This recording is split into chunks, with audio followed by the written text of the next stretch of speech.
आवाज़ जो कभी खामोश नहीं हुई।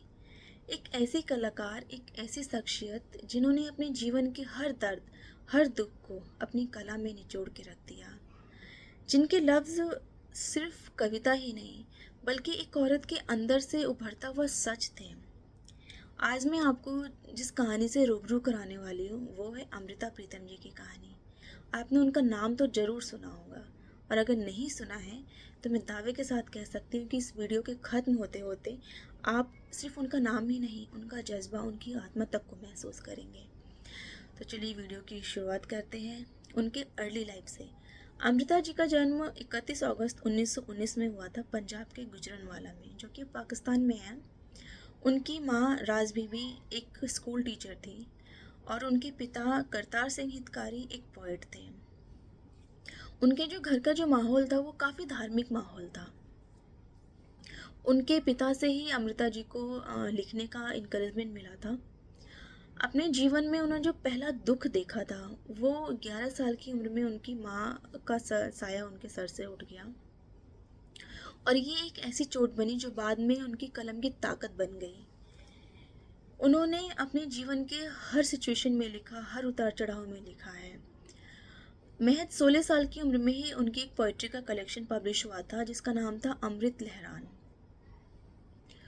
उन्होंने अपने हर दर्द, हर दुख को अपनी कलम से उतारा। उसी साल उनकी शादी भी हुई थी प्रीतम सिंह से, और इसी के बाद उनका नाम जो है अमृता प्रीतम बन गया। पहले उनका नाम अमृत कौर था। उन्होंने अपने जीवन के हर मोड़ पे लिखना जारी रखा। 1940 के दशक में वो प्रोग्रेसिव राइटर्स मूवमेंट का हिस्सा बनी, और 1944 में उनकी एक पोइट्री कलेक्शन आई जो कि लोकपीड़ के नाम से है, जिसमें 1943 में बंगाल में जो ट्रेजेडी हुई थी उस टाइम पे जो फैमिन की दर्दनाक तस्वीर खींची गई थी उस कलेक्शन में उनके, जो काफ़ी पॉपुलर भी हुई थी। उसके बाद जो समय आया 1947 का, इंडिया पाकिस्तान का जो पार्टीशन हुआ था, वो एक ऐसा ट्रेजेडिक मोमेंट था, इतना दर्दनाक, इतना भयानक माहौल जो शायद ही उसके बाद हमने कभी देखा हो किसी ने। और उसी समय को अमृता ने जिया भी है, उस समय को झेला भी है। और उन्होंने एज अ रिफ्यूज़ी पाकिस्तान से दिल्ली सफ़र किया था, और इसी सफ़र में उन्होंने एक पोएम कंपोज की थी, आज अक्खा वारिस साहनू, जिसमें उन्होंने पार्टीशन का दर्द इतने गहरे लफ्ज़ों में लिखा है कि वो कविता सिर्फ एक रचना नहीं, एक जज्बा, एक चीख बन गई थी। उन्होंने बिना किसी डर के सामाजिक, सांस्कृतिक और जेंडर के नॉर्म्स के अगेंस्ट लिखा है। अमृता जो है वो स्टार्टिंग से काफ़ी रिबेलियन रही थी, बचपन से ही। वो कहती हैं कि मैं एक ऐसी औरत हूँ जो मोहब्बत को अपनी कमजोरी नहीं, अपनी ताकत मानती हूँ। उनकी जो पर्सनल लाइफ थी ना, वो भी एक पोइट्री या फिर किसी स्टोरी से कम नहीं रही। उनकी लाइफ में साहिर लुधियानवी जब आए थे, उनका उनसे जो रिश्ता था एक पवित्र रिश्ता, अनकहा अनछुआ रिश्ता, बहुत ही प्यारा सा रिश्ता था। उनकी कविताओं में आपको हमेशा उनकी कविताओं में साहिर की खुशबू रहती थी, लेकिन रिश्ता कभी किसी मंजिल तक पहुंच नहीं पाया।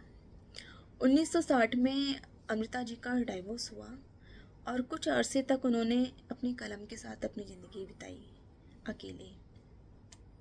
उसके बाद उनकी लाइफ में आए इंद्रजीत इमरोज, जो कि एक पेंटर थे।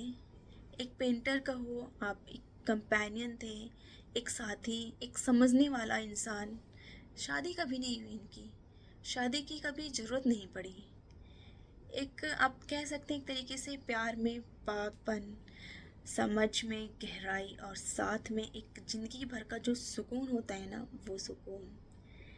अमृता जी ने 100 से ज़्यादा बुक्स लिखी हैं, जिसमें कविताएं हैं, उपन्यास हैं, निबंध हैं, बहुत कुछ इसमें शामिल है। उनकी जो रचनाएं हैं वो काफ़ी सारी फॉरेन लैंग्वेजेस में भी ट्रांसलेट हुई हैं, और उन्हें जो अवार्ड्स की अगर हम बात करें, उन्हें मिला है पद्मश्री अवार्ड, पद्म विभूषण, पंजाब रत्न जैसे कई सम्मान मिले हैं। और वो पहली ऐसी महिला लेखिका थी जिन्हें साहित्य अकादमी अवार्ड भी मिला था। वो अमृता जी 31 अक्टूबर 2005 में दुनिया को अलविदा कह के चली गई, लेकिन उनका जो लिखा हुआ है, उनकी जो कविताएं हैं, उनकी जो आवाज़ है, वो आज भी हमारे बीच जिंदा है। वो सिर्फ लिखती नहीं थी, वो अंधेरे में एक रोशनी की तरह बन जाती थी, जिसे हर जो हर किसी को रोशन कर जाता है। और जो उनकी आवाज़ थी, हर उस औरत की आवाज़ थी जो बोलना तो बहुत कुछ चाहती थी, बट उसे कभी शब्द नहीं मिले या उसे वो इंकरेजमेंट नहीं मिली जो मिलनी चाहिए। अगर आपको अमृता की कहानी ने छू लिया हो तो मेरे साथ जुड़े रहिए, क्योंकि ऐसे ही किस्से कहानियों के साथ मैं आपसे मिलती रहूँगी हर हफ्ते। तो अगर आपको ये कहानी अच्छी लगी हो तो कमेंट बॉक्स में ज़रूर बताइएगा। वीडियो अगर अच्छी लगी हो तो लाइक करिए, शेयर कीजिए, चैनल को सब्सक्राइब करिए। मिलते हैं नेक्स्ट वीडियो में, तब तक पढ़ते रहिए, बदलते रहिए।